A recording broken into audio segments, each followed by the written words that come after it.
नमस्कार, स्वागत है आपका बिहार समाचार में। चलिए जानते हैं आज की बिहार की अब तक की सबसे बड़ी और महत्वपूर्ण खबरों के बारे में। सभी खबरें आपके लिए काम की होने वाली है।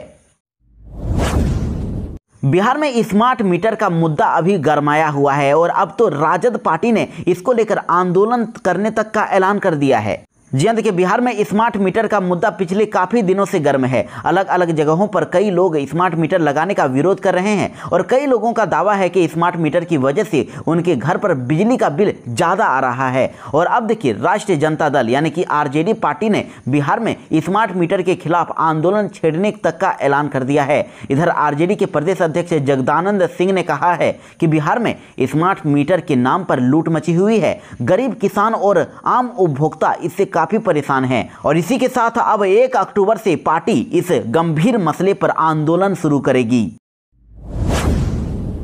बिहार में मॉनसून ने फिर से रिवर्स गियर ले लिया है। बिहार में 4 दिनों तक झमाझम बारिश होने वाली है। साथ ही कई जिलों के लिए अलर्ट भी जारी कर दिया गया है।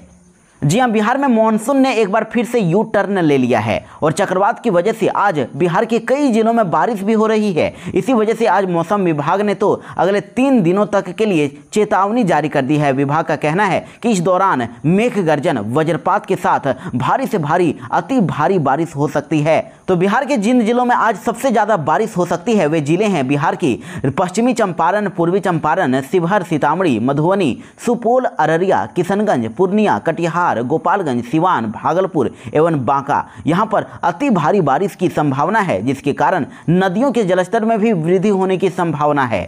तो देखिए, इसलिए मौसम विभाग ने आपको सावधान रहने के लिए सलाह दी है। बिजली चमकने या फिर गड़गड़ाहट की आवाज़ सुनाई देने पर आपको पक्के मकान में शरण लेना है और बारिश के दौरान तो नदी में यात्रा करने से बिल्कुल भी बचना है। पेड़ों के नीचे और खास करके अलग थलग पेड़ों के नीचे तो आश्रय नहीं लेना है, क्योंकि ये बिजली के सुचालक होते हैं। यहाँ पर वज्रपात की सबसे ज़्यादा संभावना होती है। बिहार में नीतीश सरकार ने किया बड़ा ऐलान। अब बिहार में लागू होगी गुड़ प्रोत्साहन नीति। सभी 38 जिलों को मिलेगा लाभ। जी हां, सरकार अब बिहार में गन्ने की खेती का रकबा बढ़ाकर किसानों को समृद्ध बनाने के साथ ही रोजगार सृजन की पहल करने जा रही है। अब सभी 38 जिलों में गन्ने की खेती को बढ़ावा देने की तैयारी है। इसके लिए 1 अक्टूबर से ही बिहार राज्य गुड़ उद्योग प्रोत्साहन नीति लागू होगी और उद्यमियों को योजना का लाभ लेने के लिए ऑनलाइन आवेदन करना होगा।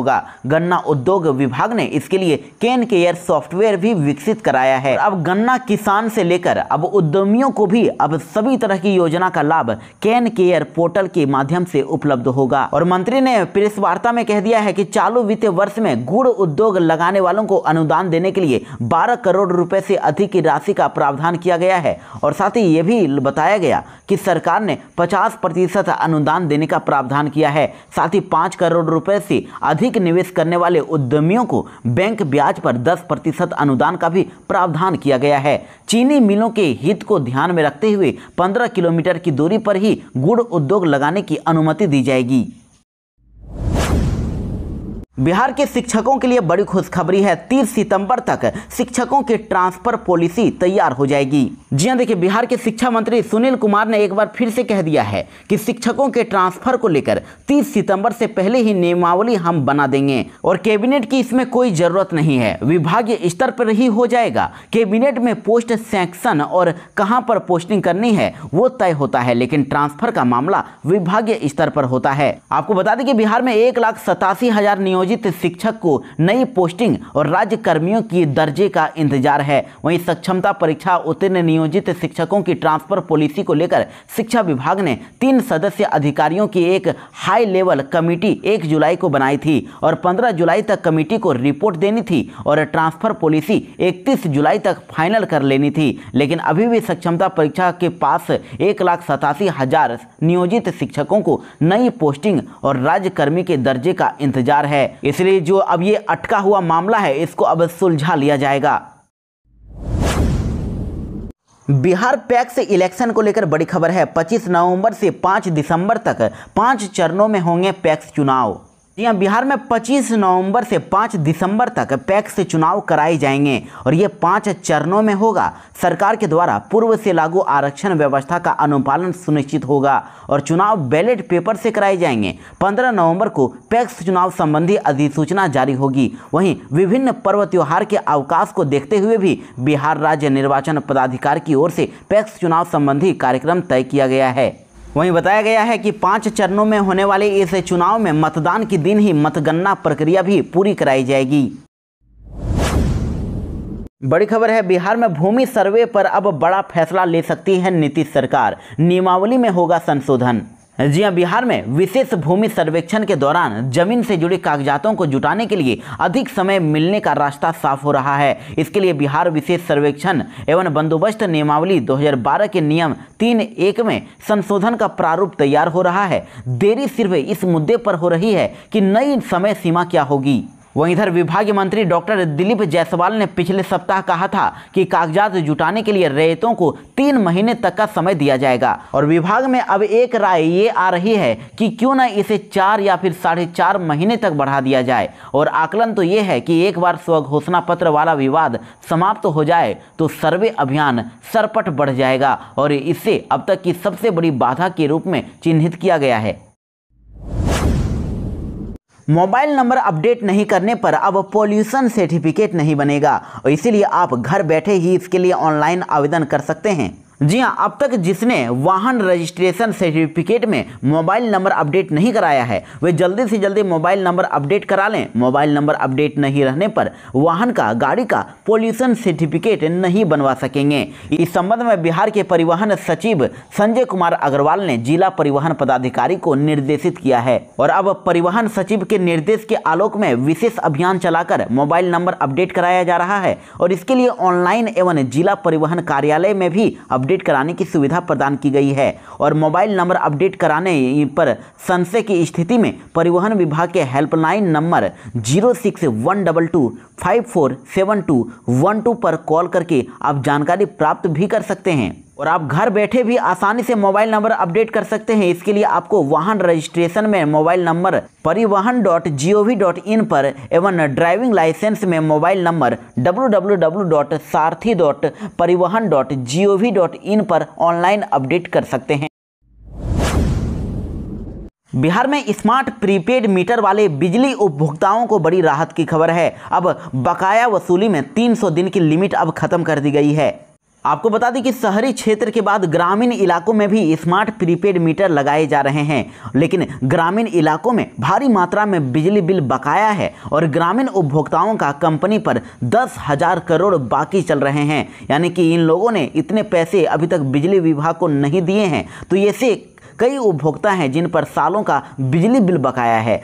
तो ऐसे में स्मार्ट मीटर लगाने के बाद सीमित समय जो 300 दिन का दिया गया था उसमें वसूली प्रक्रिया शुरू की गई तो उपभोक्ताओं के लिए आर्थिक परेशानी का सबब बन गया, क्योंकि इस स्थिति में उपभोक्ता जितनी मासिक बिजली खपत नहीं करते थे उससे अधिक तो उनको बकाया पैसा के तौर पर वसूली की जाने लगती थी। इसलिए अब ये कहा गया है कि अगर किसी उपभोक्ता की मासिक खपत अगर 100 रुपये है तो उनसे बकाये के तौर पर उस महीने में अधिकतम 25 रुपये ही वसूले जाएंगे। पिछले पैसे 25 रुपये ही काटे जाएंगे और इससे कोई फर्क नहीं पड़ता है कि उपभोक्ता पर कंपनी का कितना बकाया है। कंपनी ने उपभोक्ताओं को ये सुविधा देना शुरू कर दिया है। वीआईपी पार्टी से अब मुकेश सहनी ने शराबबंदी को लेकर बड़ा बयान दिया है। उन्होंने कहा कि हमारी सरकार बनी तो हम शराबबंदी की समीक्षा करेंगे। जी हां, बिहार में करीब 8 साल से पूर्ण शराबबंदी है। बिहार में शराब पीना और बेचना दोनों मना है और ऐसा करने पर दंड तक का प्रावधान है। लेकिन शराबबंदी का सच तो आपको पता ही है, लगातार बिहार में शराब की खेपें पकड़ी जाती है। और इधर देखिए, अब इधर शराबबंदी को लेकर अब विकासशील इंसान पार्टी यानी वीआईपी के सुप्रीमो और बिहार के पूर्व मंत्री मुकेश सहनी ने बड़ा बयान दिया है। उन्होंने कहा कि यदि हमारी सरकार बनी तो शराबबंदी की समीक्षा करेंगे और जिस उद्देश्य को लेकर शराबबंदी कानून बनाया गया था वह सफल नहीं हुआ है। इसकी जमीनी हकीकत कुछ और ही है। मुजफ्फरपुर में पार्टी के कार्यक्रम के दौरान मुकेश सहनी ने यह बात कही। जितिया पर्व के दौरान बिहार में बड़ा हादसा हुआ। तालाब में डूबने से 9 बच्चों की मौत हो गई। जी हां, बिहार के औरंगाबाद से ये बड़ी खबर आ रही है, जहां जितिया पर्व के दौरान बड़ा हादसा हुआ है। तालाब में नहाने के दौरान यहां 9 बच्चों की मौत की खबर आ रही है। घटना बारुण थाना क्षेत्र की इटहर गाँव की है और जहाँ इस घटना से अफरा तफरी मच गई है। घटना की सूचना मिलते ही मौके पर पहुंचे परिजनों के बीच कोहराम मच गया और उनका रो रो कर बुरा हाल है। मौके पर पहुंची पुलिस फिलहाल आगे की कार्यवाही में है। और आपको बता दें कि बच्चों की लंबी आयु के लिए मां जितिया का व्रत करती है, लेकिन इस जितिया पर्व के दौरान ही 9 बच्चों की मौत से अब हड़कंप मचा हुआ है। मृतकों में 7 लड़की और 2 लड़के शामिल हैं। सभी की उम्र 16 साल से कम है। बिहार के गया जिले से बड़ी खबर है। यहां पर एक कुएं में कारतूस का जखीरा मिलने से हड़कंप मच गया। यहां पर SLR की 1490 गोलियां जिंदा है। जी हां, देखिए, बिहार के गया जिले में सेल्फ लोडिंग राइफल यानी कि SLR के जिंदा कारतूस का जखीरा मिला है। भारी मात्रा में जिंदा कारतूस मिले और आंती थाना क्षेत्र के मीठापुर गांव में कुएं से पुलिस को अत्याधुनिक SLR राइफल के 1490 जिंदा कारतूस मिले हैं। वैसे कुआं में पानी नहीं है, इसलिए आशंका है कि गांव के ही आसपास के ही गिरोह या फिर क्रिमिनल ने इस कुएं में, इस सूखे कुएं में फेंक कर इसे छुपा दिया था। तो पुलिस ने अब सभी कारतूसों को बरामद कर लिया है और पुलिस ने कहा है कि सारे कारतूस जिंदा लग रहे हैं।